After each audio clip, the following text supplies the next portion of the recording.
ces ordures, normalement, ces ordures ne sont pas produites, ne viennent pas de la plage.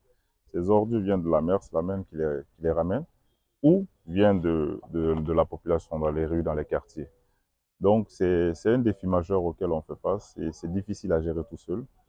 Nous sommes très, très confrontés à ça et c'est nuisible pour la santé. Et ici, cette plage, on reçoit beaucoup de touristes, on reçoit beaucoup de gens et c'est une plage très fréquentée.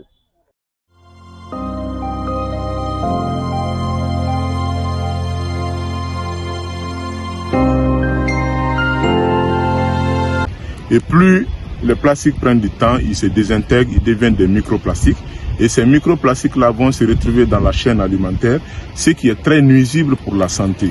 Ça va attaquer le système sanitaire humain à tous les niveaux.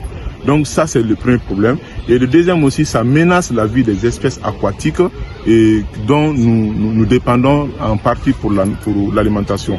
Donc, et aussi, nous voyons notre biodiversité marine, l'équilibre de la biodiversité marine ici est menacé aussi par la présence de plusieurs types de déchets qui polluent cet environnement-là, qui créent le déséquilibre. Et en plus de cela, ces déchets que nous voyons ici contribuent fortement à l'échauffement climatique.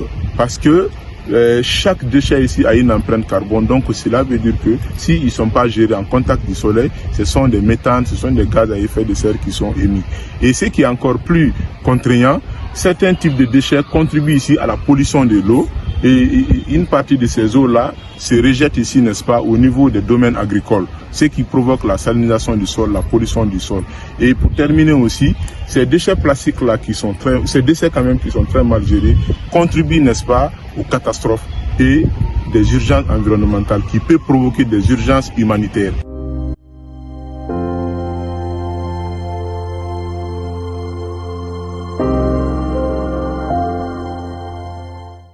Oui, il y en a beaucoup. J'ai dit dans le passé que la fédération aujourd'hui, avec le cadre des gestionnaires des déchets de l'Afrique, nous avons identifié et capitalisé 50 produits issus de la valorisation et du recyclage des déchets. On peut citer des passages.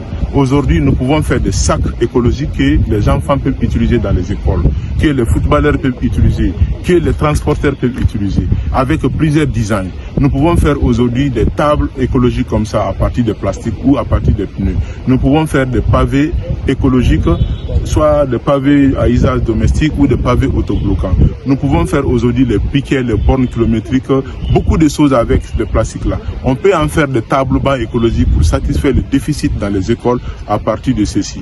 On peut produire aujourd'hui le gaz à partir des déchets. Le biogaz aujourd'hui est largement répandu aujourd'hui en Guinée. Nous pouvons aussi également utiliser les huiles usées pour faire des savons, pour faire des détergents, pour les utiliser même aujourd'hui comme source énergétique pour les domestiques. Donc pour le faire, il y en a beaucoup.